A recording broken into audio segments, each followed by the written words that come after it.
President Xi Jinping calls on Asia-Pacific countries to enhance economic and technical cooperation.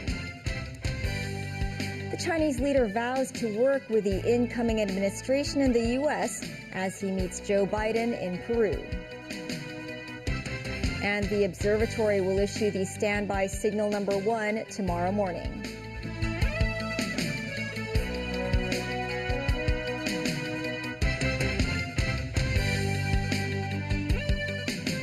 Good evening, I'm Melissa Hekalea, and this is TVB News.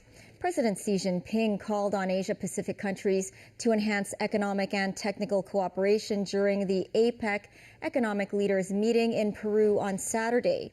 He also announced that China will host the 2026 Asia-Pacific Economic Cooperation Forum. Mimo Singhai reports.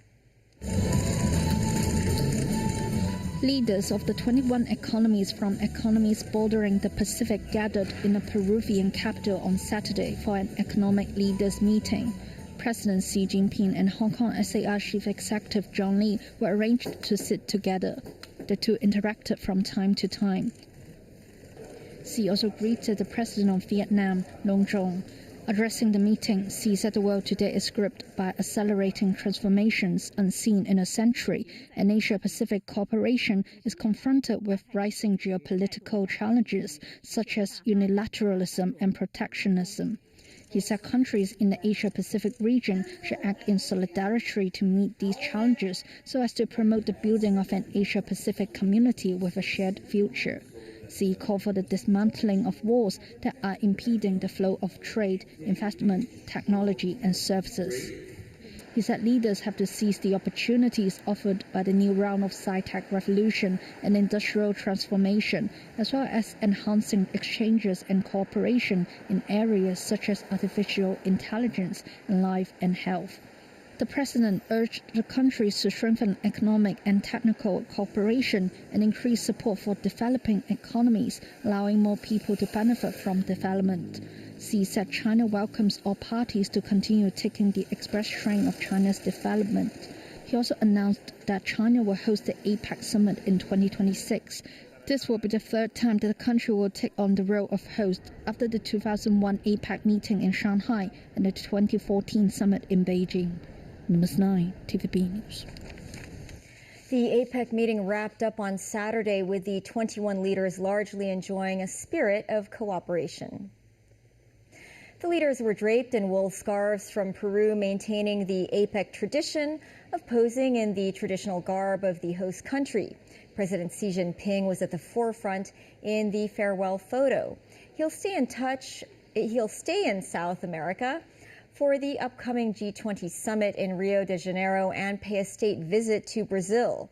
In her closing remarks, Peruvian President Dina Boluarte said the APEC summit had an enormous impact in the international positioning of the Andean nation, as well as strengthening Peru's foreign policy in the region. President Xi Jinping met U.S. President Joe Biden in Lima, Peru, the latter's last visit as leader of his country. In the 2 hours of talks, the two agreed that their relationship has had ups and downs as they discussed a range of issues, including cybercrime, trade, Taiwan, and Russia. Xi wants a stable, healthy, and sustainable relationship that continues when Donald Trump returns to the White House in January. The Chinese leader said Beijing is ready to work with the new government in Washington, D.C. Nazvi Karim has more. Good afternoon. They shook hands for the third time as leaders of their countries, and the last for Biden before his 4-year term ends. So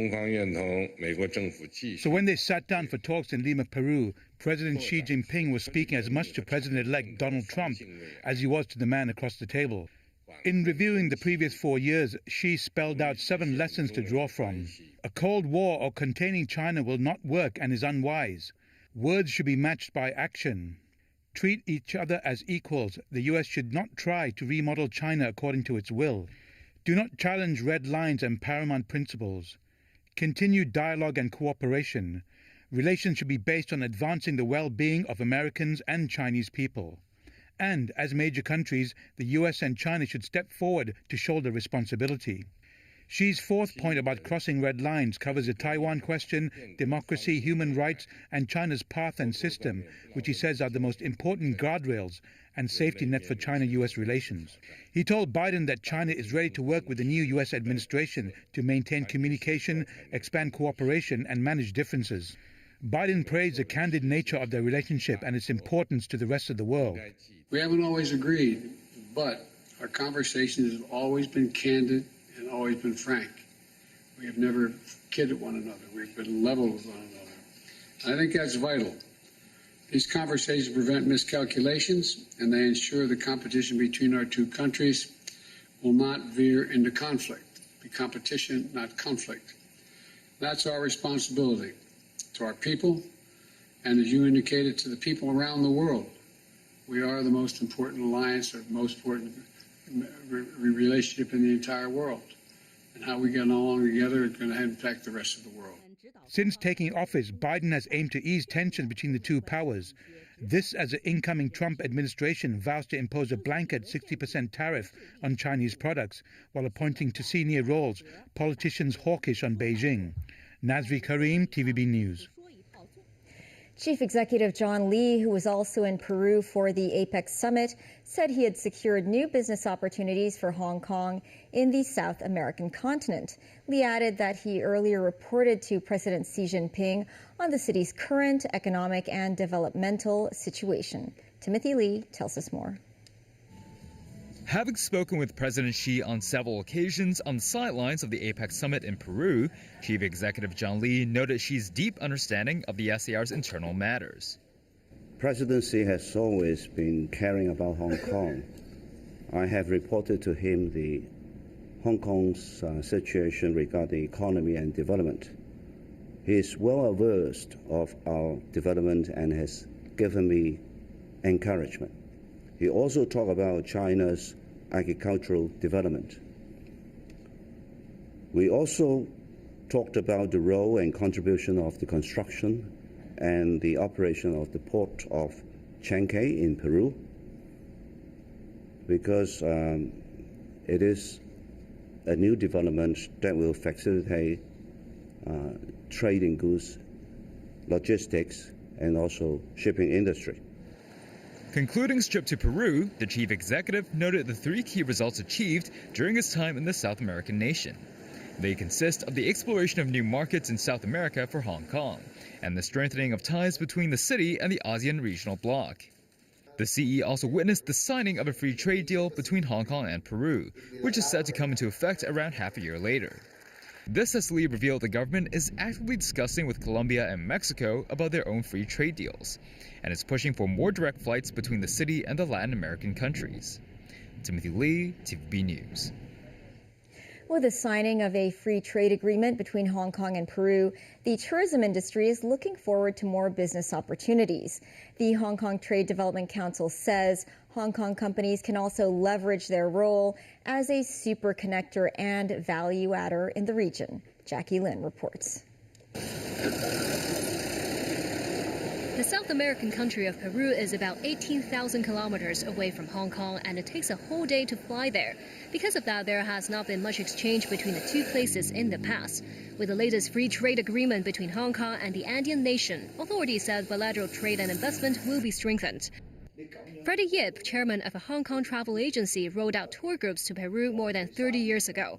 He said under the new trade agreement, the tourism industry will benefit from more business exchanges between the two sides. Yip said people have to visit a place first to understand it before deciding on whether to set up a business there. With more favorable trade policies, Yip said there would be more Hong Kong travelers wishing to see Peru for themselves. The Hong Kong Trade Development Council said the free trade agreement will help boost the confidence of business communities in both places, while facilitating Hong Kong companies to explore the emerging market in Peru. Boasting a population of 33 million, Peru belongs to an upper-middle income economy in Latin America, according to the World Bank. Alice Zhang, the principal economist in global research of the Trade Development Council, said Peru has a lot of natural resources with great dependence on imports from Asia, including both Southeast Asia and China, on general consumer goods such as clothes and household goods. The Peruvian government is also looking set to develop its digital technology and artificial intelligence, and Hong Kong companies may be able to tap the opportunity, Zhang said. She added that Hong Kong's logistics industry is mature and good at promotion.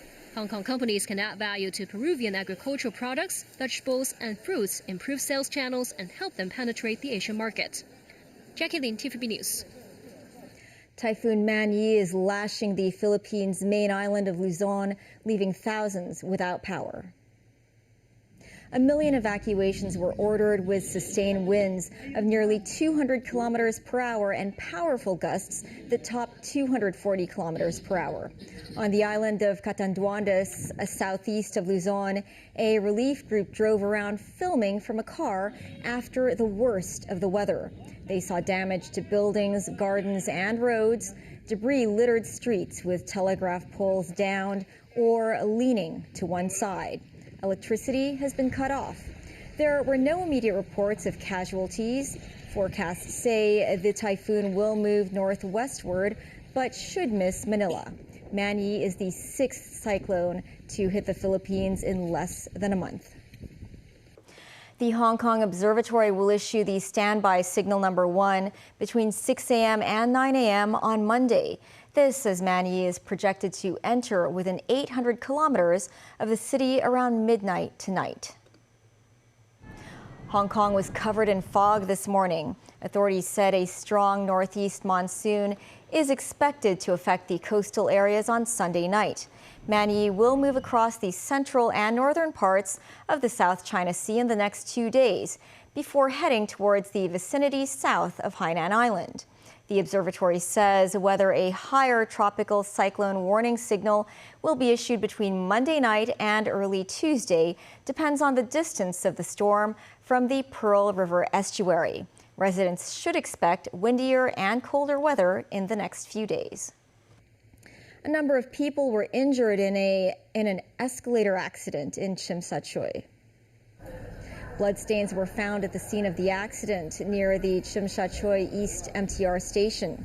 The escalator involved in the incident is currently not in operation. The accident occurred at around 5 p.m. when a tour group boarded an escalator near the station's L6 exit, during which a number of people fell over. The injured were sent to Kwang Wah Hospital for treatment. Still ahead, the 3-runway system 10-kilometer international race at Hong Kong International Airport. A surge in Russians' interest in learning the Chinese language.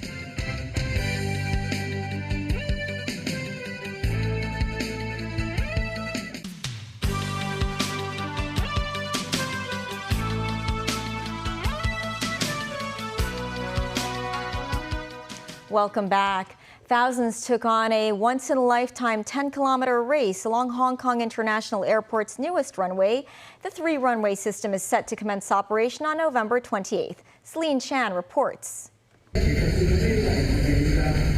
Thousands of runners gathered at the airport center runway this morning for the 3-runway system 10-kilometer international race. The other 2 runways at the airport remained in use, with planes taking off and landing as participants raced along the center runway. It was cloudy at the airport, sometimes with rain and drizzle. The weather did not stop excited runners from snapping selfies at the finishing line. So nice, the view is incredible.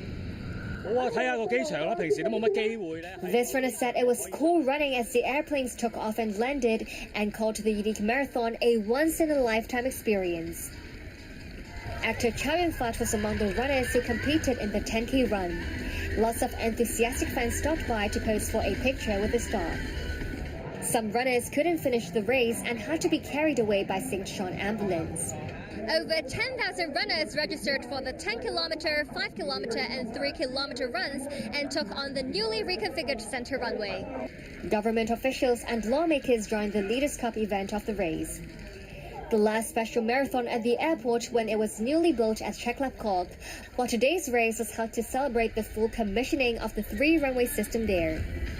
The 650-hectare project that costs $140 billion is expected to increase the airport's capacity by 50% when it starts operating on November 28th. Celine Chan, TVB News. Israel is said to have bombed Lebanon 145 times in 24 hours. The Israeli Defense Forces say their troops reached the deepest point inside Lebanon since they invaded 6 weeks ago, before pulling back after battles with Hezbollah fighters. In Israel, a synagogue was destroyed by a Hezbollah rocket that reached Israeli defenses. David Garrett reports. A screeching sound overhead and then an explosion. An Israeli strike aiming for Hezbollah. Buildings crumble to dust as smoke fills the sky. An evacuation alert had been given by Israel, with 7 buildings targeted in this Beirut suburb. Meanwhile, Israeli strikes aimed at Hamas in the Gaza Strip caused death and destruction alongside these attacks on Hezbollah in Lebanon. Chief of Staff Herzi Halevi, alongside troops, is not letting up. His forces briefly captured an area about 5 kilometers into southern Lebanon. After walking and surveying the scene, Halevi made a motivational rallying call. Hezbollah's command has collapsed, many killed, infrastructure dismantled, Halevi told soldiers. If that organisation continues to fire, we will continue to fight and hit Hezbollah hard. The latest missile launches from Hezbollah caused injuries to 2 people. As the sun came up, it emerged a synagogue was struck. 2 buildings were damaged. We are very happy that no one was inside. This is something to celebrate. And the buildings we will fix, we will rebuild them very soon. Cars were written off from falling shrapnel, residential blocks badly damaged. Haifa is wary, with its people saying life is tough. My grandchildren is living here, and yesterday when there was a rocket attack, they went directly to the stairs, and actually they were survived because they were on time on the right place. Otherwise, if they would be in the room, I don't know what would happen. That Haifa resident says he hopes the war will end soon so he can get back to routine life. Prospects of a ceasefire in Lebanon or Gaza are slim. These Israeli protesters blaming their own government, also angry that no deal has been done to bring back Hamas-held hostages. Meanwhile, Israeli police arrested 3 suspects as flares were fired at the Prime Minister's private coastal home. Benjamin Netanyahu and his family were not there. David Garrett, TVB News. Iran's foreign minister strongly denies Iran's UN envoy met Elon Musk, who is part of the new Trump administration. Abbas Araghchi appeared on state media to deny the claim that was reported in the New York Times. Araghchi said it was a fabrication by American media. He wasn't asked any follow-up questions. The billionaire and owner of social media site X was reported to have met with Iran's UN envoy 6 days ago. U.S. media have been told that Musk and Amir Saeed spoke about Iran's nuclear program, Tehran's support for anti-Israeli groups, and relations with the U.S. government. Donald Trump has made another controversial cabinet pick. Chris Wright will be head of energy. He is an oil and gas executive. Wright founded an oil field services company out of Denver, Liberty Energy. He's been a staunch defender of fossil fuel use. Trump is an environmental skeptic, and Wright has denied climate change. Wright made headlines in 2019 when he drank fracking fluid to prove its safety.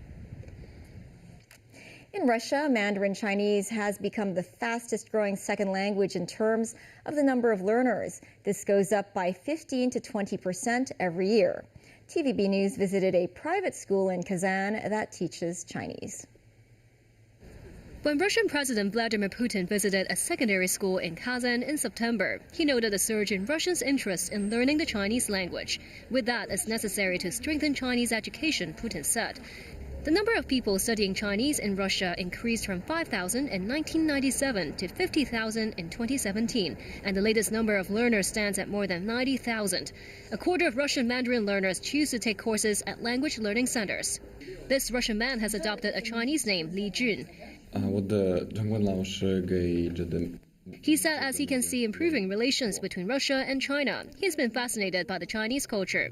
His dream is to travel around China and work as a translator there. The school's manager said she has been learning Chinese since 1992, originally to help businessmen with translations. But later, some of her clients also wanted to learn Chinese and have their own children acquire the language as well. And that has inspired her to open this Chinese learning center 16 years ago, which now boasts about 200 students. She said their students span from lawyers, teachers, journalists, economists to people of other professions. Some learn Chinese for their career opportunities. Others learn it for personal improvement, she said. A Chinese teacher at a private school in Russia can generally earn about 1,000 rubles for a 90-minute lesson. If you deliver 6 lessons a week, the monthly salary is about 30,000 rubles, or about 2,400 Hong Kong dollars. The education center's teacher said the most difficult thing is teaching the Mandarin tones and the Chinese characters, because the Russian language has neither. Since 2019, Russia has included Chinese as one of their foreign language subjects at the national examination. Jackie Lin, TVB News. That's the news. Thanks for watching. Stay dry.